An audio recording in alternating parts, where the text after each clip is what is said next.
Before television, the great picture magazines captured world events for millions of readers. They sent correspondents and photojournalists to the ends of the earth to record history in the making.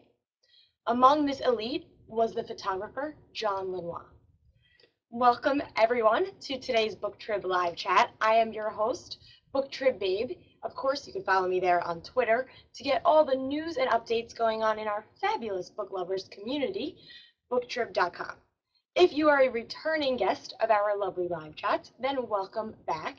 And if this is your first time, well, then welcome too. And you could head over to BookTrib.com to find out more amazing, great things we are doing, such as this chat.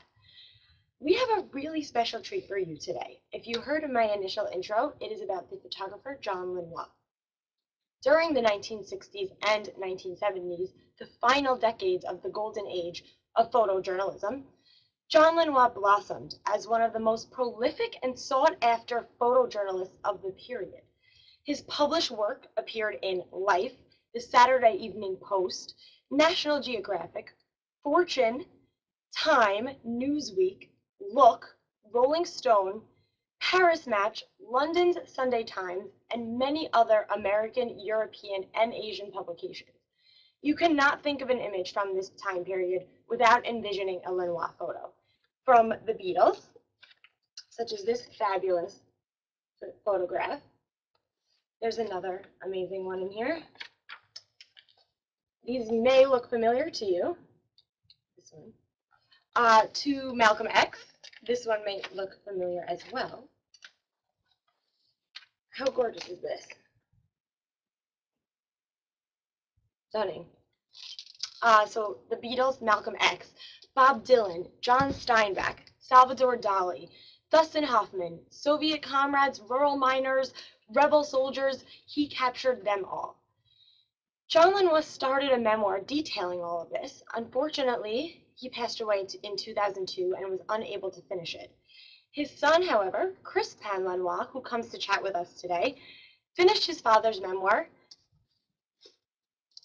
L'Américaine, A Photojournalist's Life.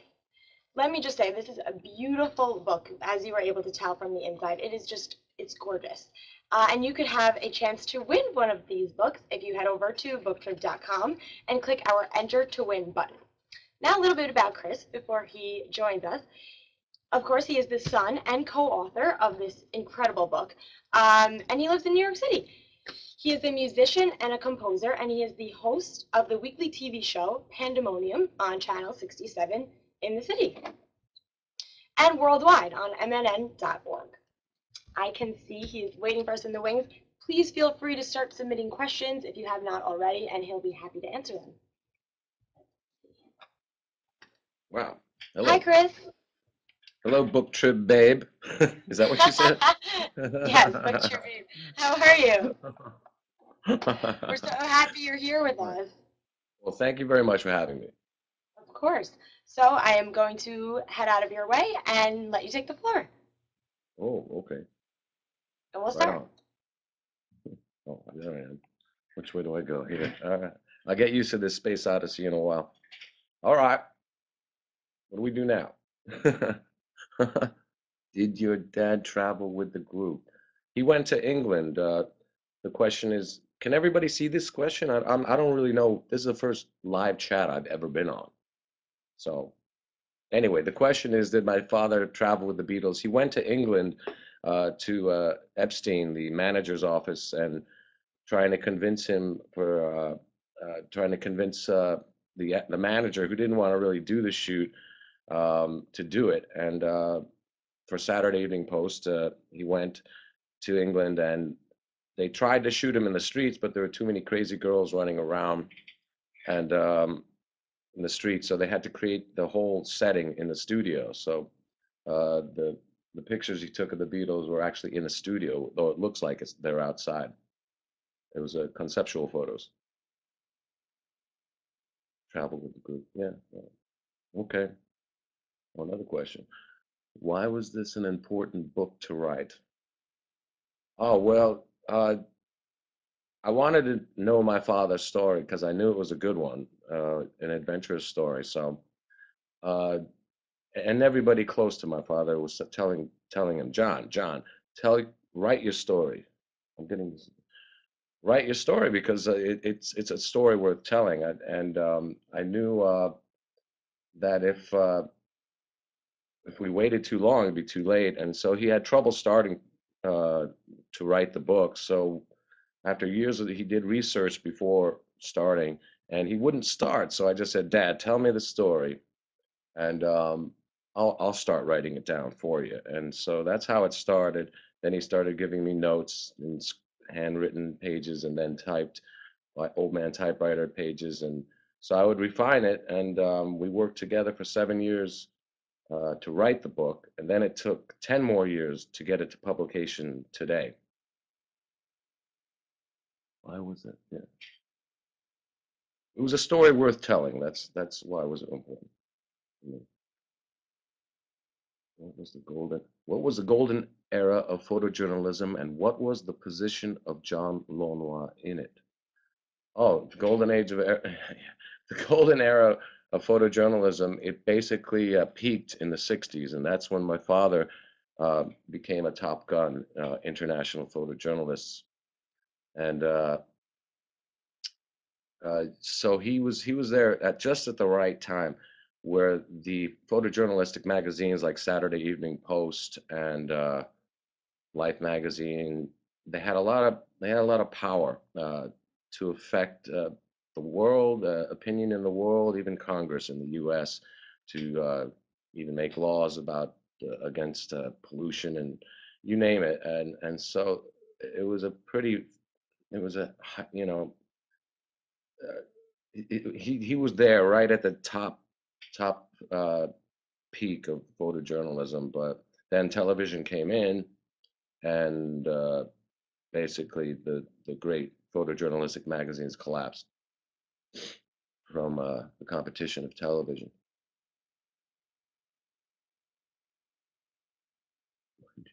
When did your father get interested in photojournalism? Uh, my father, John, he was in World War II France when just a boy when the Nazis invaded his country and took over, and you lost all your freedoms. And so he fell in love with America because when America joined the Allied effort to liberate France, he just fell in love with the Americans, the GIs, and the whole idea of America, freedom of speech, freedom of the press, freedom to assemble. All these things he lost when the Nazi fascists invaded and occupied his country, along with many other countries. So he fell in love with America as they came across the Atlantic to liberate his country, and then dreamt of becoming an American. And so his initial naive dream was to write poetry and drive across the free roads of America with no checkpoints and just thirsted for freedom. And and he met a correspondent from Life magazine, Joe Pazin, who, upon hearing that, said, John, it's not really realistic to be wanting to write poetry and drive across the country. Why don't you look at these Life magazines and consider photojournalism as your as a possible career? And so he started working for Joe, and that's how it all began. And it took a long, long time and a great struggle, but he eventually became a photojournalist, a Top Gun international photojournalist for Life magazine, Saturday Evening Post, many others, and became an American um, as well. L'Americain. That's what we got here. Do you have a favorite photo of your father's? Why is that one a favorite? Yeah, I like the Beatles chapter, the photos from that, and the Malcolm X. I was very impressed with that. I told him I was proud of him as we were working on the book, and he was happy to hear that. So, I mean, those are the ones that come to mind first. And the Tassidae tribe from National Geographic, the Stone Age tribe, as they call them. It's just a tribe that was in the middle of the Philippines jungle that hadn't been seen for like 1,000 years, and they were just living in the caves, and it was just beautiful and incredible. story, I thought.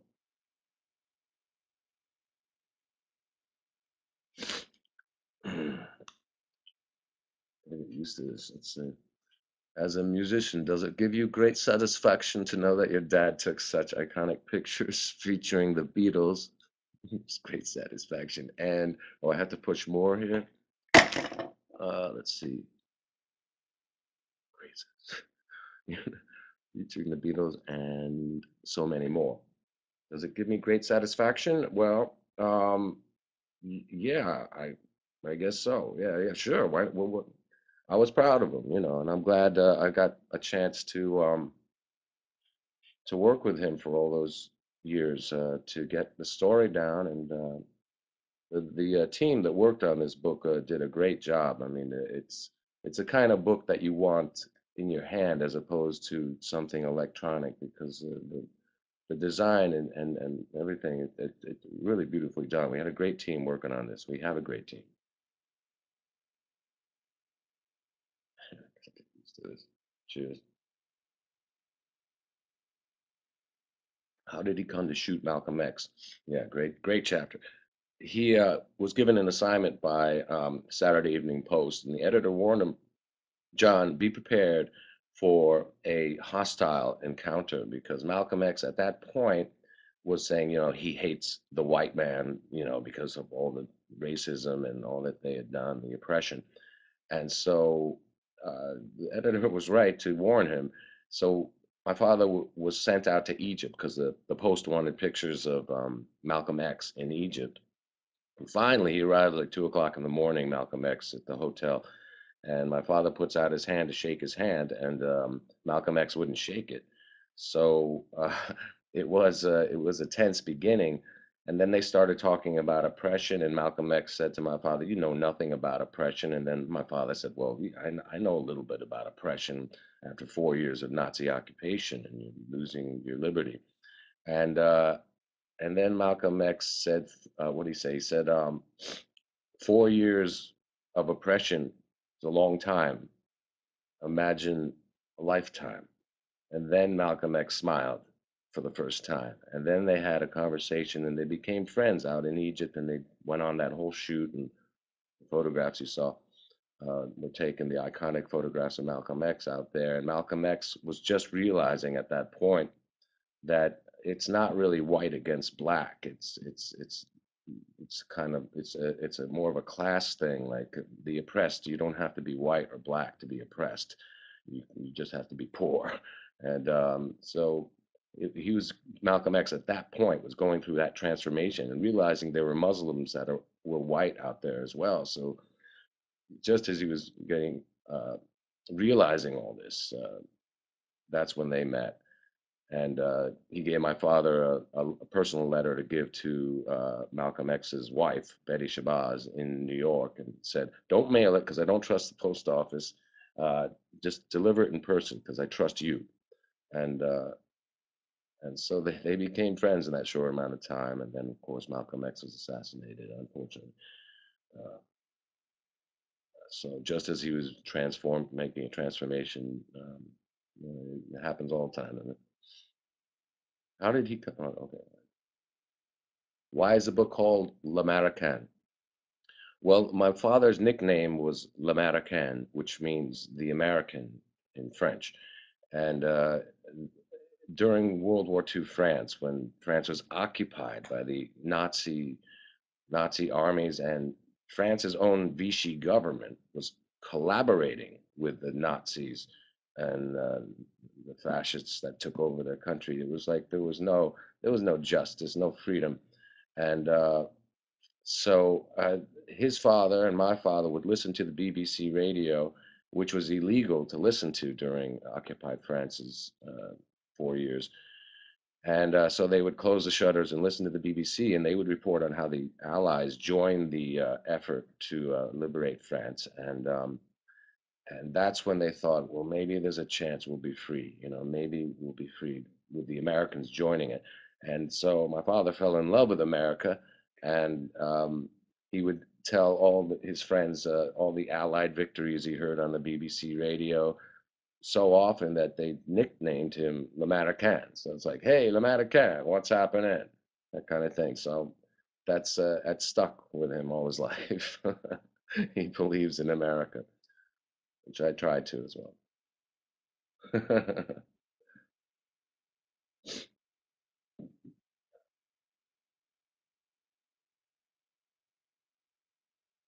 Tell us something you learned about your father for this project that you didn't know before. That's a tough one, man. What didn't I know before? Well, I guess I didn't know how many risks he took. I mean, he did so many dangerous assignments.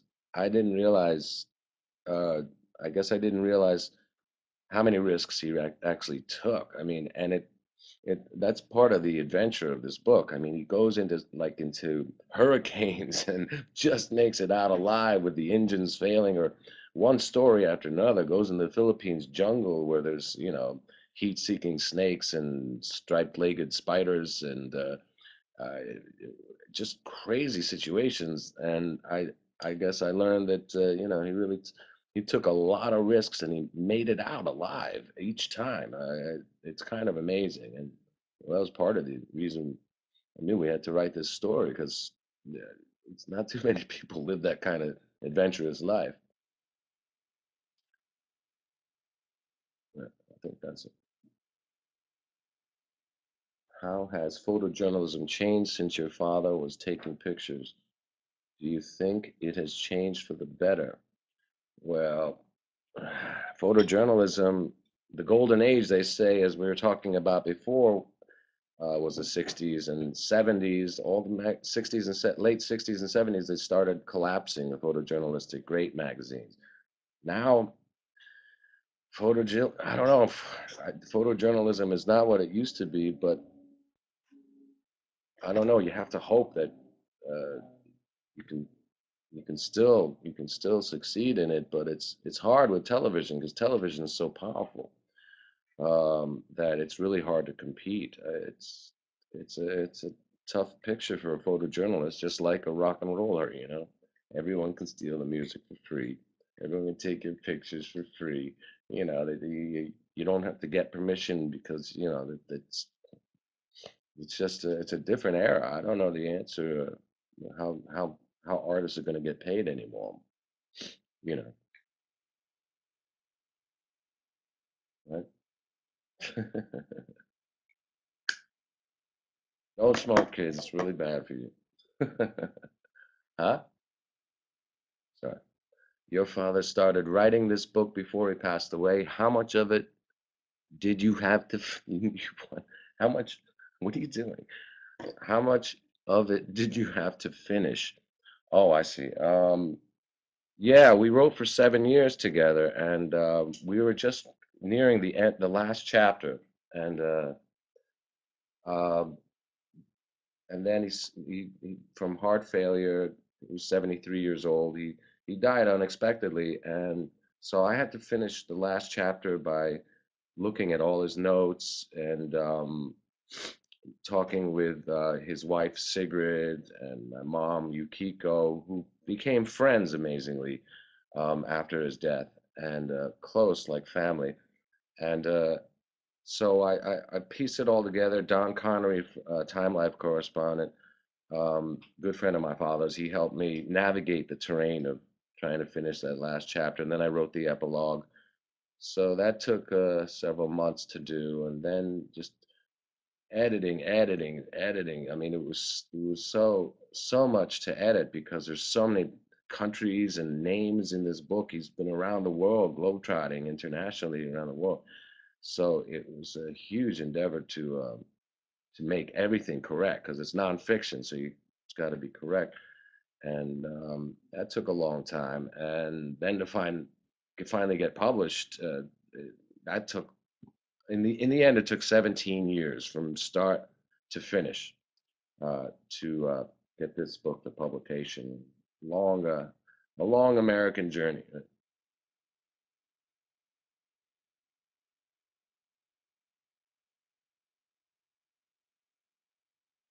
What kind of books do you like to read? Me, books.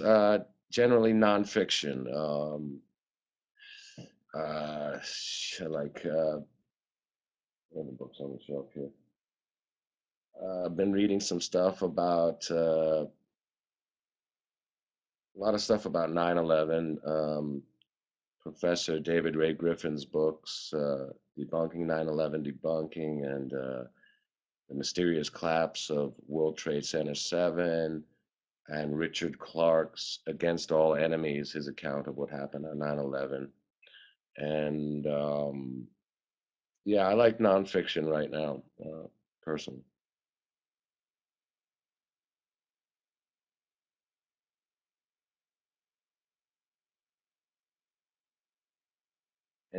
Do I play instruments? Yeah, I play guitar most of my life. Steel string guitar generally, and singer songwriter. Uh, so I got my voice and I got my guitar. That's about it.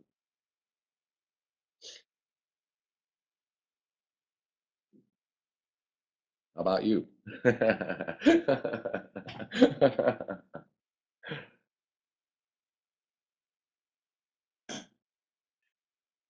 Can you play? You want me to play something right now?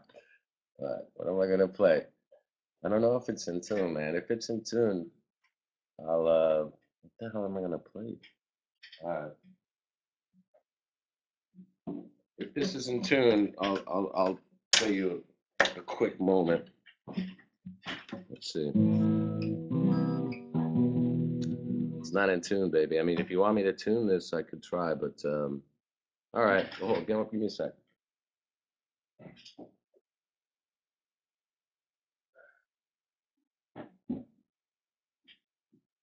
All right, but that.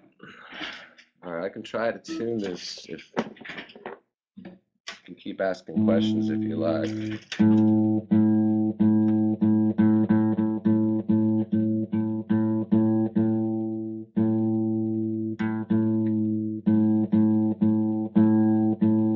I didn't know I would have tuned this if I would have anticipated such a question.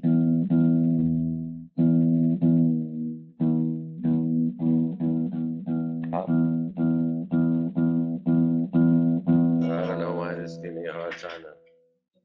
I mean, I don't know, man.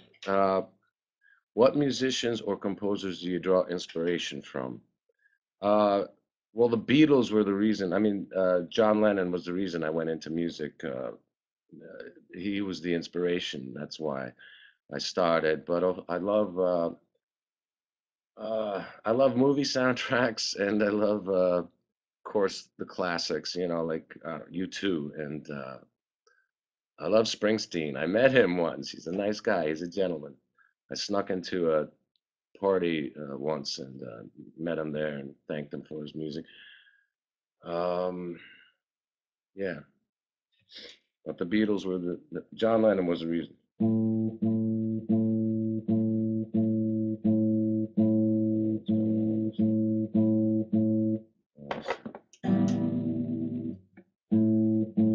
What's next for you? Are you writing a second book? What's that going to be about? Yeah, I'm writing a second book. I've written it actually, but I haven't had time to proofread it because of this promotion for this book, L'Americain, A Photojournalist's Life, which, by the way, it's available at major bookstores and indie bookstores, and you can find all the links to that at um, the website theamericanbook.com. And you'll see Barnes and Nobles, Amazon. You know, you can click on anything you want if you want to get the book. I think it's cooler to have the actual physical book because it's a special book with the photographs complementing the story. Um, uh, so I suggest getting the hardcover now as opposed to waiting for the ebook. The ebook will come, but not now, not yet. So, but either way, I think it's much cooler to have the actual hardcover book. The designer did a beautiful job. The designer, editor, everyone did an outstanding job, and So I suggest you think about getting the hardcover, mon ami.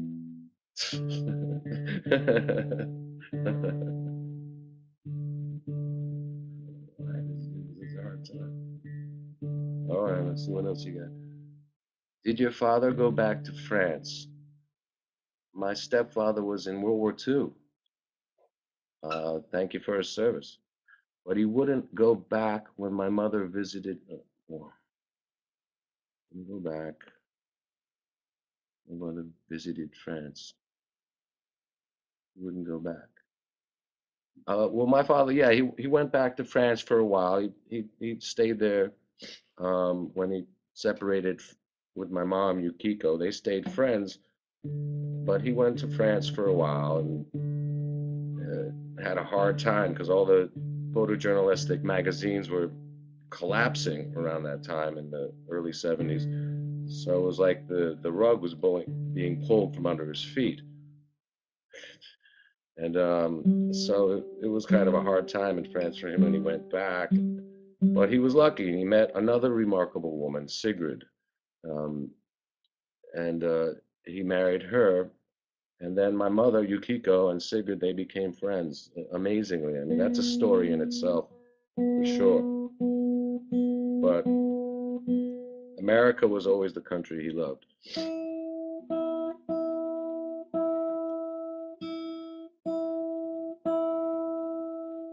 John's traveled to get photos. What kind of dangers did he face as a photojournalist? A lot of dangers, man. A lot of dangers. I mean, that was part of the reason that I thought this story had to be written, is because it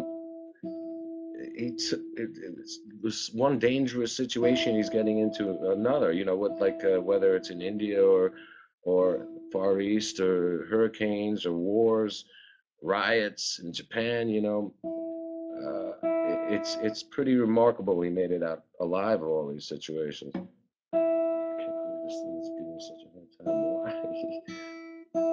Sorry, folks.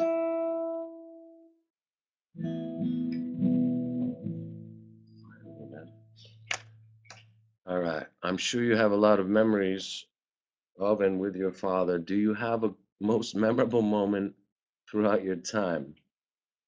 Oh, I got some memorable moments, but let's see. Most memorable. Um,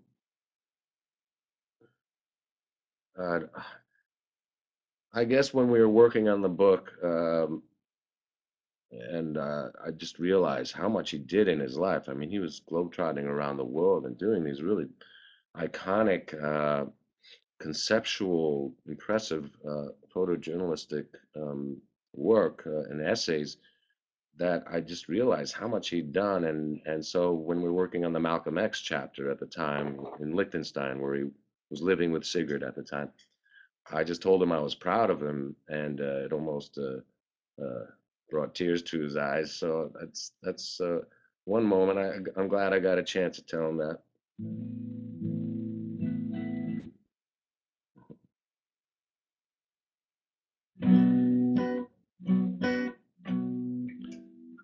Did you ever watch your father?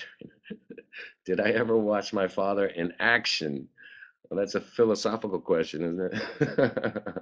In action. No, usually he was far away, like he was globetrotting around the world. So when I was a kid, we would usually keep in touch by phone. You know, I love you, I miss you, and da da dee da da da. And it was only in the last 7 years that we really became close, like reached a level of camaraderie that's unique, I guess, in any relationship. So I'm lucky that we got that chance in action.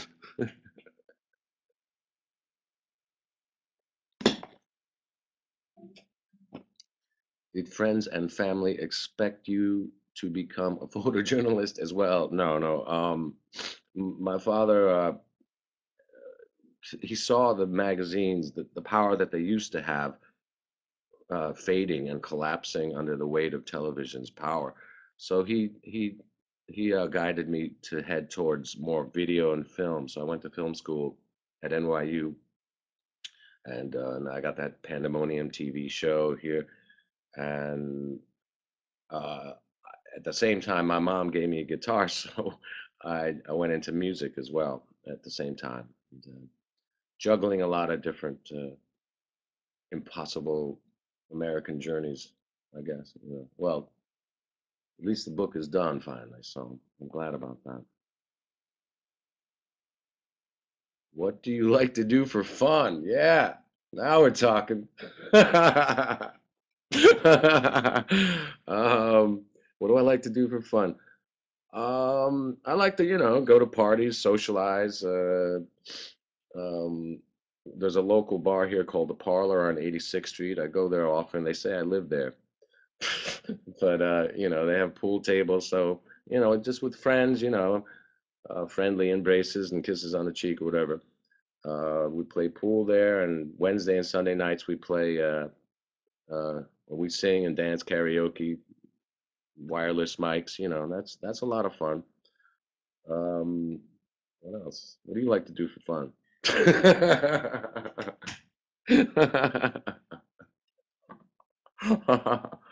That's a good question.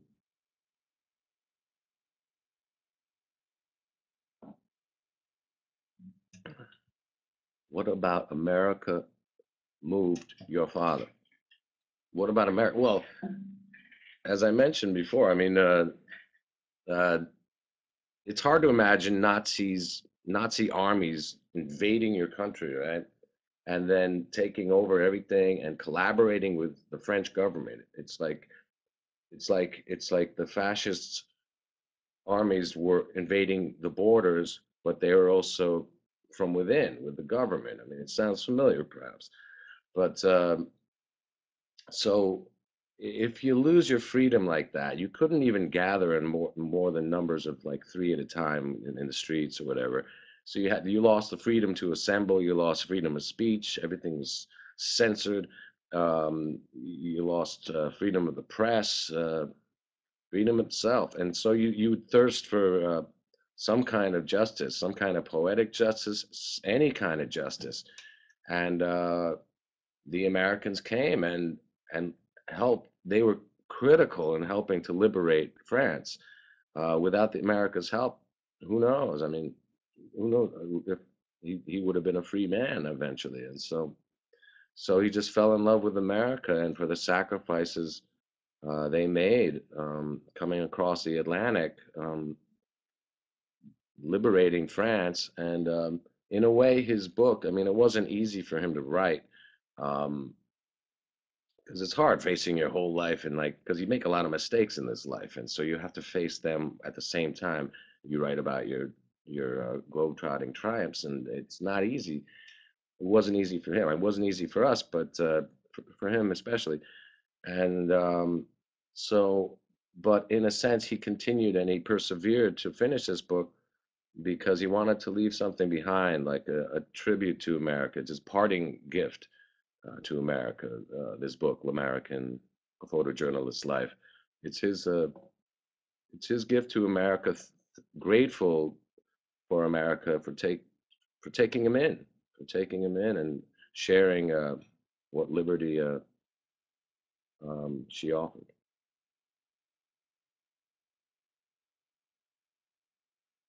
Mhm.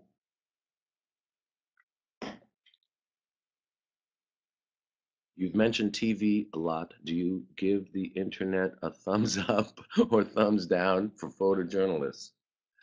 Wow, man. Well, I'm just getting used to this Space Odyssey chat right now, so I don't know if I'm the right person to ask that, but uh, uh, it's a double-edged sword. The internet can be used for great things. It could be used for peaceful revolution, peaceful rebellion, for information that you normally wouldn't be able to get in another era.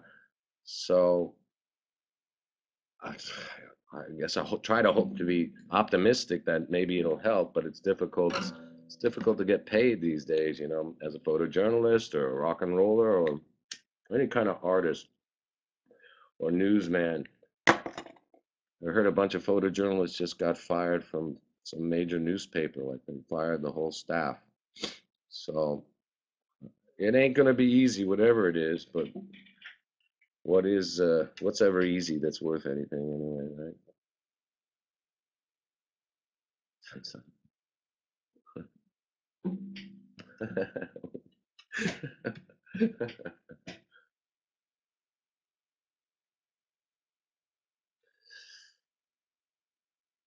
Do you listen to music while you write? What kind? Yeah, absolutely. I listen to music almost always.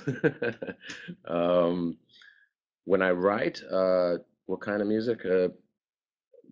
Usually, mostly movie soundtracks. I got a, you know, what's his name? Jason Bourne, the Bourne Identity soundtracks, the James Bond soundtracks, Appaloosa. Any movie that I think the soundtrack sounded cool, I use it. I use it to be creative, I guess, or it inspires me. Like, for instance, when I was working on the JFK's funeral, the chapter about my father covers that story when JFK was assassinated. He was supposed to cover his campaign, but then when he was killed, he had to cover the funeral. So whenever I'd work on that or proofread that, edit that, I would listen to uh, da na na na na na na, The Godfather. And does that make sense to you? Uh, it wasn't Oswald. That's all I can tell you.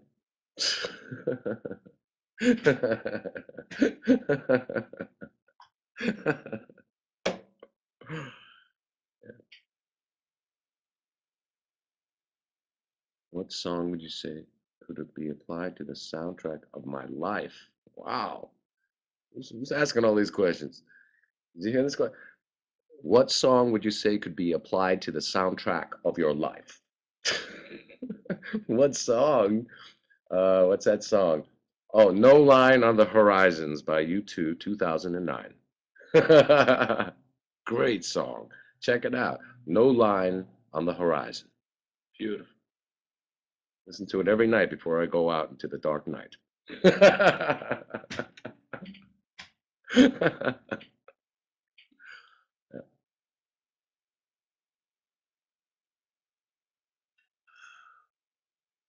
What did you major in film school? Film. When else are we gonna major? Yeah, yeah. It was a great time back then. Long time ago, it was great. It was just such a creative time. But now, if somebody wants to go to film school, like, and well, I shouldn't say this, but anyway, college is so expensive now. It's unbelievable. I mean, it's unfair. It's unjust. I mean, it's really short-sighted. Um, it used to be like $10,000 a year for 4 years. Now it's like without housing. Now it's like 60,000. I heard from some of my poor younger friends.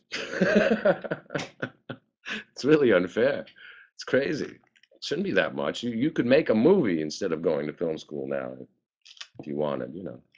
Four times 60,000. What is that? $240,000. Boom! You got a movie. Get the crew. Anyway, what are those? What are those posters behind me? Are they bands or pictures of places? Oh, sorry. I go this way. Uh, well, Claudia, my fortunately, who was here to help me with this technological adventure here, um, tech advisor.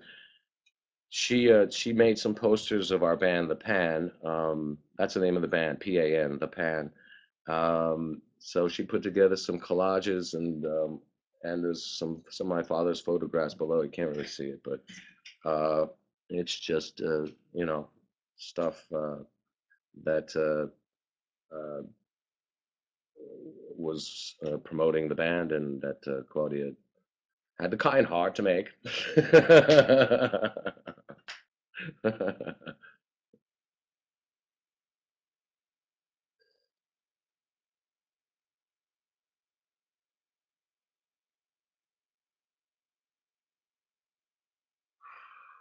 You have a great voice. Have you ever done radio? I'm ready. Thank you. Thank you very much.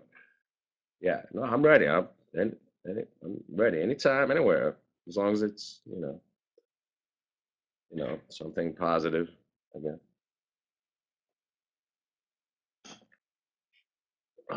Have I ever done radio? Yeah, yeah, well, I've been interviewed on radio before. Bobby Kennedy Jr. And his pal from no, what's it called Ring of Fire. They interviewed me. We talked about the dangers of nuclear power. He's been trying to close down the Indian Point nuclear power plant, 25 miles north of New York City, which is a great place to build a nuclear power plant, by the way. Unbelievable. And it happens to be built on top of two earthquake fault lines. So that's more great news. So we're trying to we're trying to shut it down, really politically. Riverkeeper, Bobby Kennedy Jr. is working with them to shut it down, and I think Governor Cuomo is open to the idea of shutting it down to save millions of people from Japanese like tragedy which occurred with their nuclear power plants because it's just a crazy situation. I mean, we got to shut it down. That's all. Riverkeeper.org. Check them out if you want to help with that effort. Will you do a book tour? I thought this was it. Yeah, we're doing a book tour right now. Yeah, we went to Washington D.C. National Press Club first, and traveled to Westchester, Schenectady, Baltimore. Very warm receptions everywhere. We're trying to find a space in New York City. We're working on it, and meanwhile, just keep doing these radio and TV interviews and do my best. Hmm.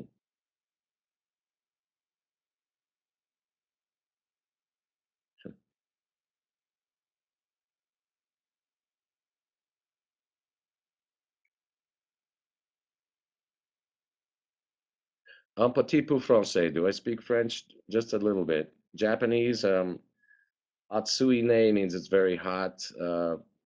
Konnichiwa, sayonara, hello, goodbye. Just a few words in Japanese. I guess I don't know. I haven't been to Japan since I was a little kid. So, but France I've been to so many times. I don't know, like 10, 15. I don't know how many times. I worked with my father or uh, other adventures. I've been there many times. Beautiful, but uh, I, that yeah. So yeah, un petit peu français is the answer. Which means just a little bit. What is your favorite movie? Ooh. And do you have any that you're dying to see? Shit. I know there's something. Yeah, Iron Man 2 and 3 I haven't seen. They don't show it on Netflix. But favorite movie. Uh I've got a few. The Untouchables, Kevin Costner and De Niro, and that was brilliant by Brian De Palma. And Serpico, about one honest cop in a corrupt police force. Dead Poets Society. I've seen that many times. That's source of inspiration. What the hell's that? Oh, great. I don't even know that guy. No, just, yeah, yeah, yeah. Push him in. Put him, go. Yeah, yeah. Let him in. I don't know who it is. Can you see who it is? Sorry, sorry. Some stranger pushing the wrong apartment.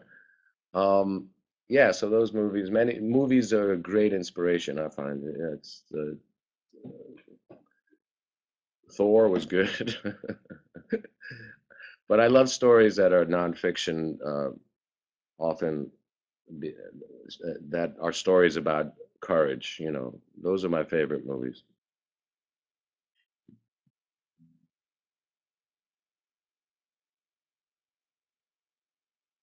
Do I share my father's interest in photography? Well, like I said before, he kind of pushed me in a different direction, more towards video and film. So I would never be able to do anything like he did. he mastered the art of color film. Back then, it was very difficult, and now it's all digitized. So I guess he pushed me in a different direction, and so I went into music and film more so. But he used photography almost like a movie. Like he would conceptualize his photographs in his essays, photographic essays. So it was almost like a movie. But so,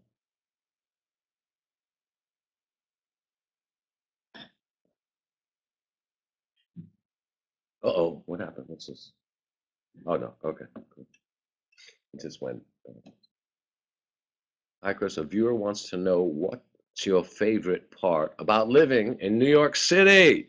Yeah, New York City. Manhattan is my home, and I don't know where else to go. I mean, I would like to find a place, home of the brave and land of the free. And for now, it's the closest I can find to that.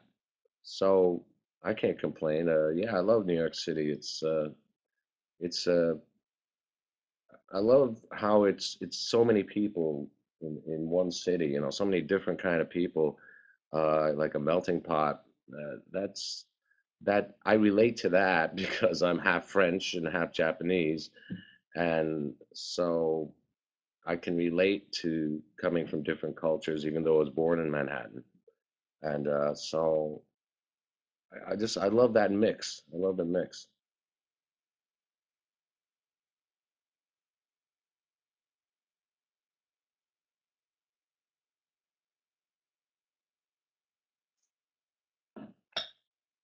Will you ever come down south to do an interview?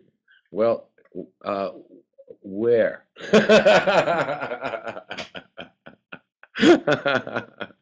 Sure, I'll come down south. I reckon. I reckon.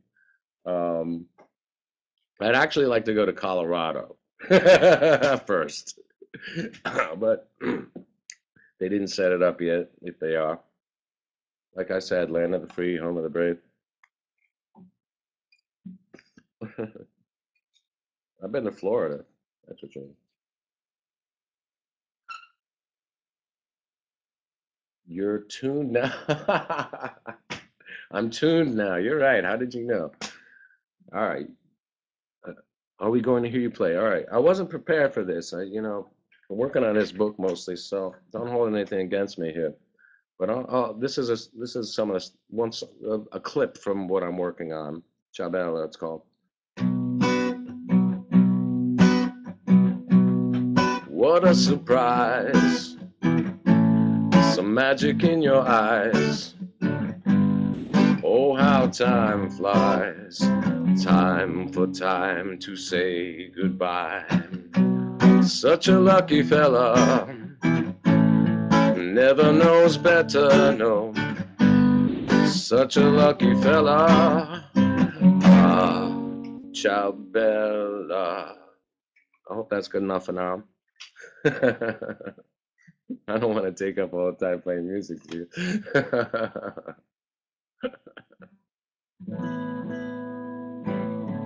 Oh, thanks. Well done, they said.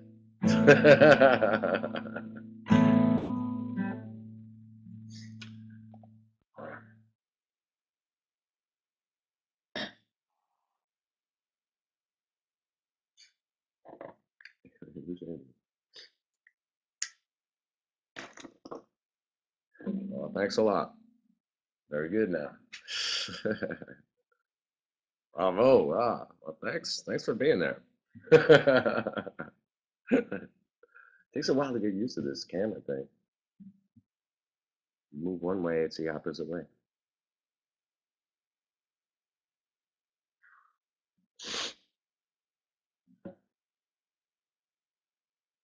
People down south do People down south do read. I live in Georgia. Yeah, all right, Georgia. Georgia in the house. Thank you for being here. People down south. Of course. I hope so. Who would you cast to play your father in a movie about his life? Well, let's see. I was talking with DiCaprio the other day. No, DiCaprio's too cute. That's I kid my dad. All right, so who would play him? Adrian Brody. I think he could play him as an adult, but they got to find somebody, some kid, to play when the boyhood struggle in World War II France, where the story begins. My father was 11 years old when the Nazis invaded the country, France, and that's just a great story. I mean, it's so a story of rebellion, and they got to find a young kid to do that and speak with a French accent, I guess. Um, who else? Who could do it? Johnny Depp? I don't know. He's pretty cute, man. So you know, I like Johnny Depp, but anyway, I want Scorsese to make a movie based on this book, and I'll write a screenplay for him if he wants. I'm gonna be in touch with his producer and see what happens. But Scorsese's just a brilliant director. I really think if he could read it, I think he'd like to do it. I'd do it myself, but I don't have $5 million or 10 million or $20 million to do it. And so, uh, well, maybe I'll find a way. Johnny Depp would totally work. Yeah, yeah, you like him too, huh? No, I really like his work. Yeah, for sure, for sure. Not that pirate crap though. Good movie was what was it called? He plays a FBI undercover agent, Donnie Brasco. Donnie Brasco, based on a true story. Awesome, awesome. Courage, man. Hey, can you grab me there's an open Corona over there in the fridge. Thanks. Great interview. All right. Yeah, this has been fun. I'll get used to this one of these days. I mean the thing. Have you written any other screenplays? I wrote a feature film screenplay as I was getting out of NYU. Showed it to some people, but it was too dark. It was about two musicians dealing with all the crazy homeless people who were the insane people who were being released under the Reagan era years. So it was funny, but I never really followed up on that because there were so many other projects coming up. But I could write a screenplay for the World War II story of this book. I could do that. I'd be glad to do that. Um, Maybe I will.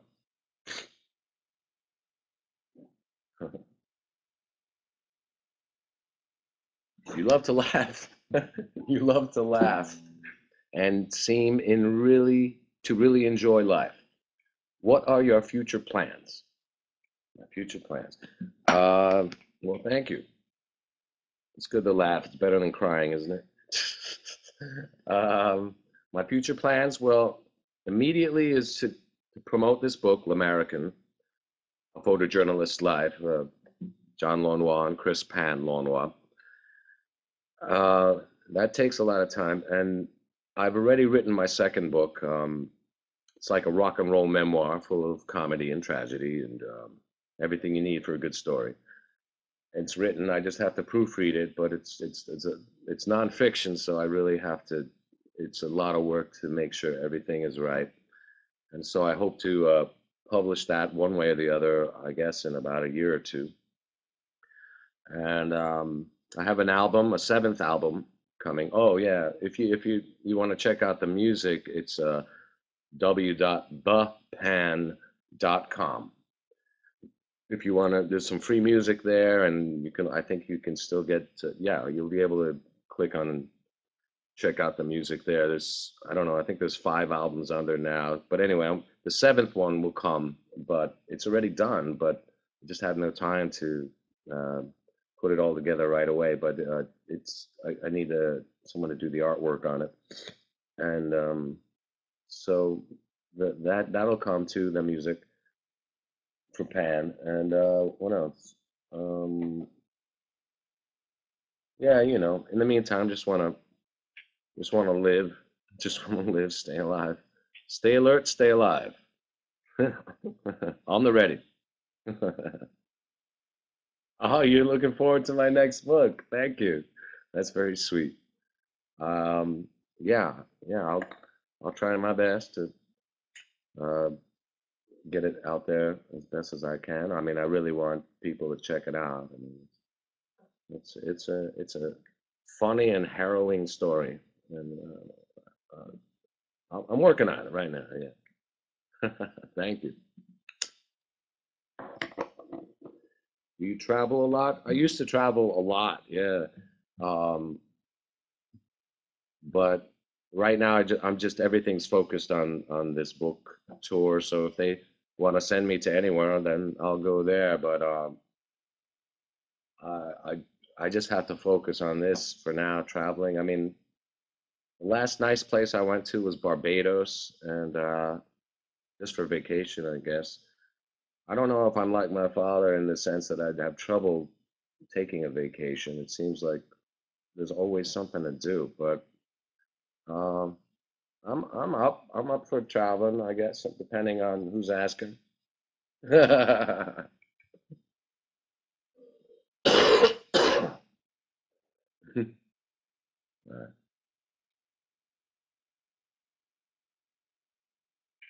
If people could only take away one thing from American, what would you want it to be? Hmm, take away. Oh well, all right. Well, I learned from writing this book with my father, and from really reading the story and getting into the story, I learned that that really courage is the thing that matters most of all as far as my state of mind right now. It's like every step he took courage. Without it, none of it would have happened. He wouldn't have come to America across the Atlantic. He wouldn't have uh, uh, allow himself to be drafted into the U.S. Army and become a citizen, and he wouldn't have flown into typhoons for a story. And uh, every step he took courage. So that's the one thing that I take away from this book is courage. Courage is freedom. That's it.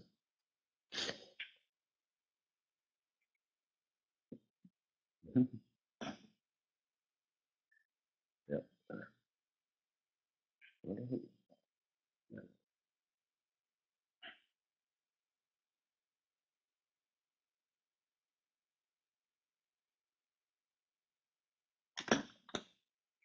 Given the opportunity, would you travel to Mars? Good luck, baby. I'm not going to Mars. Why, you want to go to Mars? Come on. We got enough problems on this earth.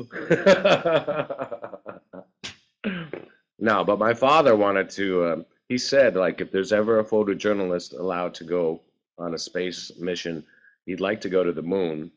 But he didn't make it to the moon. But he went to that National Geographic covered story to the Philippines in the middle of nowhere, a jungle. You had to jump from a helicopter onto a platform on a 75-foot tree just to get into the forest.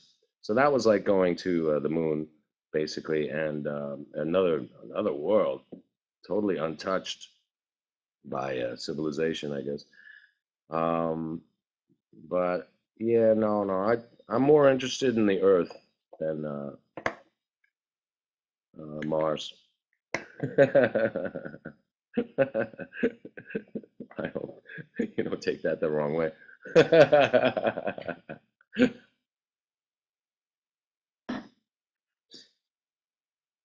Have you chosen the title of your next book? Yeah, that I have. Yeah, it'll have. I mean I think I have. Yeah, it'll have the word pan in it, Pan. But I probably shouldn't say yet until it's published. But it'll have the word pan in it, and it's kind of a rock and roll memoir. You know, it's a lot of fun, and then it's a lot of serious stuff too. So get ready.